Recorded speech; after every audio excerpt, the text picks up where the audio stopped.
नमस्कार दोस्तों, आपके अपने YouTube चैनल सिद्धांत क्लासेस पे आपका स्वागत है। चलिए आज हम लोग डिस्कस करेंगे रसायन विज्ञान पे। आप विलयन पढ़ रहे हैं, जो चैप्टर पढ़ रहे हैं रसायन विज्ञान में आप विलयन पढ़ रहे हैं। तो अब आज जो आपको पढ़ना है विलायकों के भौतिक प्रावस्था के आधार पर विलयन के प्रकार। जैसे पीछे आप जो विलयन पढ़े थे तो विलयन तन हो सकता है, विलयन सांद्र हो सकता है, या संतृप्त, असंतृप्त, अति संतृप्त, ये सब हम लोग पिछले वीडियो में इस पे डिस्कस कर चुके हैं, मतलब ये पढ़ चुके हैं। और अब हमको जो विलयन का प्रकार पढ़ना है तो किसके आधार पर? विलायकों के भौतिक प्रावस्था के आधार पर। विलायकों के भौतिक प्रावस्था के आधार पर विलयन के प्रकार, मतलब type of solution on the basis of physical state of solvent. इसमें केवल एक चीज डोमिनेट करता है कि विलायकों की भौतिक प्रावस्था।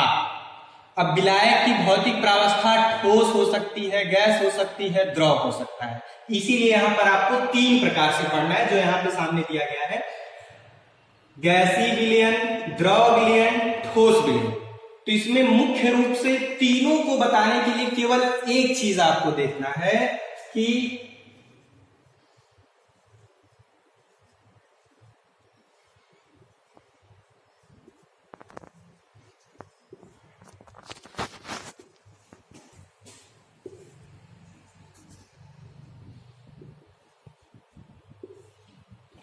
विलायक की भौतिक प्रावस्था। विलायक की भौतिक प्रावस्था, यदि विलायक की भौतिक प्रावस्था क्या हो? गैस हो। जो विलायक हो उसकी भौतिक प्रावस्था क्या हो? गैस। तो वह विलयन क्या कहलाता है? गैसीय विलयन। क्या कहलाता है? गैसीय विलयन। लेकिन जैसा कि आप जानते हैं कि विलयन तभी बनेगा जब विलायक में क्या होगा? विलेय होगा। क्या होगा? विलेय। क्योंकि विलेय और विलायक ही तो विलयन बनाते हैं। तो इसमें विलेय कैसा हो सकता है? इसमें जो विलेय होगा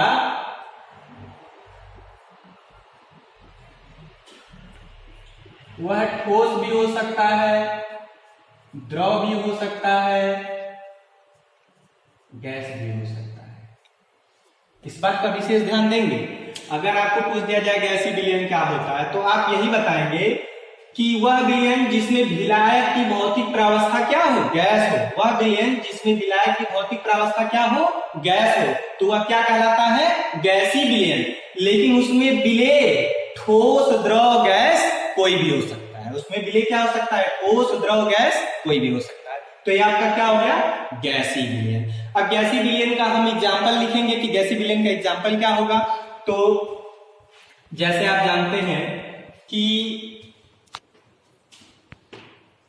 H2O विलायक की भौतिक प्रावस्था, ये क्या हो? आपकी गैस हो। और विलेय क्या हो? ठोस, द्रव, गैस। तो मान लीजिए विलेय हम ठोस ले सकते हैं, द्रव ले सकते हैं, गैस ले सकते हैं। तो विलेय अगर हम द्रव ले लिए H2O, ठीक है, और इसमें विलायक ज्यादा घुल जाए, तो आप जानते हैं कार्बन डाइऑक्साइड के भी ज्यादा घुल दिया जाए तो ये विलयन कैसा हो जाएगा? गैसीय विलयन। कैसा विलयन हो जाएगा? गैसीय विलयन हो सकता है। इसमें केवल एक चीज आपको याद रखना है कि अगर आपको कोई भी विलयन बताना है तीनों में से, तो विलायक की भौतिक प्रावस्था, अगर विलायक की भौतिक प्रावस्था गैस हो गई तो वो क्या हो गया? गैसीय विलयन। लेकिन इस बात का विशेष ध्यान रखेंगे कि विलेय ठोस, द्रव, गैस तीनों हो सकता है। और आप जानते हैं कि जिसकी मात्रा कम होगी वही क्या होगा? विलेय। तो ठोस, द्रव, गैस तीनों ले सकते हैं। लेकिन जब विलायक की भौतिक प्रावस्था गैस होगा तो क्या कहलाएगा? गैसीय विलयन। इसी प्रकार से इन दोनों को भी हम बता देंगे। अगला है हमारा द्रव विलयन या जलीय विलयन, लिक्विड सॉल्यूशन। तो अब इसमें हम क्या कर देंगे? विलायक की भौतिक प्रावस्था से ही देखेंगे। तो जब विलायक की भौतिक प्रावस्था हमारा क्या हो? द्रव हो। क्या हो? द्रव या जलीय। द्रव या क्या हो? जलीय। जब विलायक की भौतिक प्रावस्था क्या हो? द्रव या जलीय, उसे द्रव विलयन या क्या कहेंगे? जलीय विलयन कहेंगे। और वही सेम बात क्या है? विलेय ठोस भी हो सकता है, द्रव भी हो सकता है, और क्या हो सकता है? गैस हो सकता है।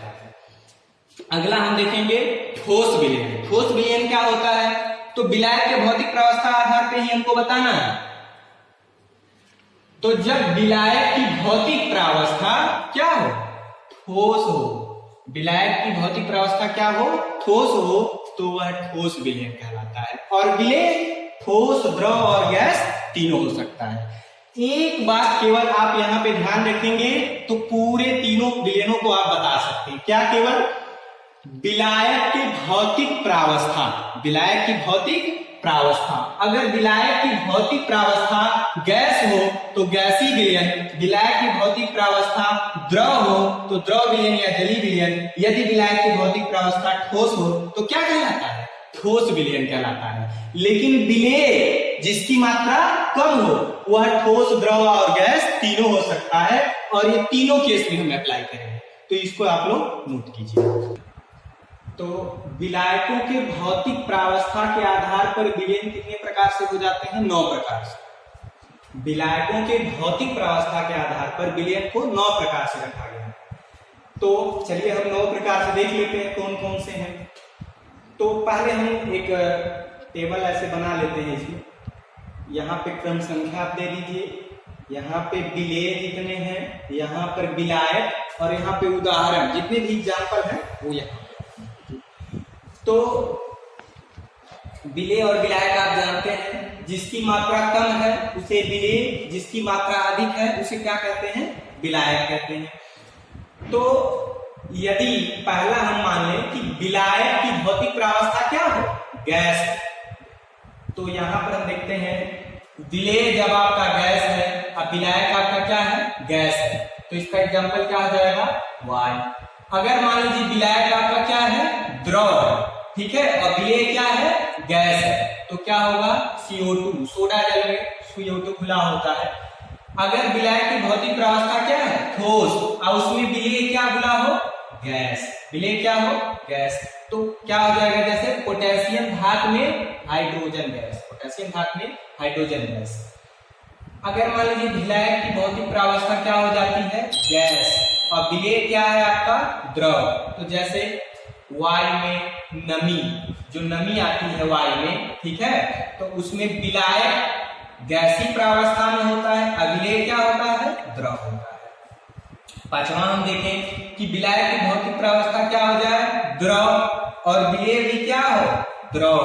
तो जैसे जल में एल्कोहल, आप जानते हैं कि जल भी क्या है? द्रव है, और एल्कोहल भी क्या है? द्रव है, दोनों द्रव द्रव है।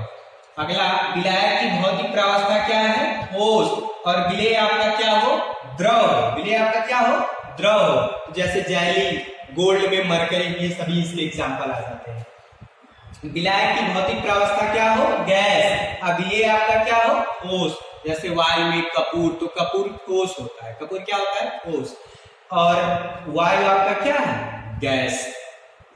कपूर आप जानते रहिएगा, कपूर का ऊर्ध्वपातन होता है, सब्लिमेशन एनर्जी चाहिए होती है, ठीक है, कपूर को, और तब जाकर के वह क्या हो जाता है कि डायरेक्ट सॉलिड स्टेट से गैसियस स्टेट में आ जाता है। कपूर का जो कपूर आप जलाते हैं, ये चीज आपको जानना चाहिए कि कपूर ऊर्ध्वपातन ऊर्जा लेता है, सब्लिमेशन एनर्जी लेता है, और सॉलिड से डायरेक्ट किसमें आ जाता है? गैसियस स्टेट में, न कि लिक्विड स्टेट में। तो जब कोई भी पदार्थ सॉलिड से डायरेक्ट गैस में आ जाए, मतलब ठोस से किसमें आ जाए? गैस में, तब जो ऊर्जा लेता है उसे क्या कहते हैं? ऊर्ध्वपातन ऊर्जा।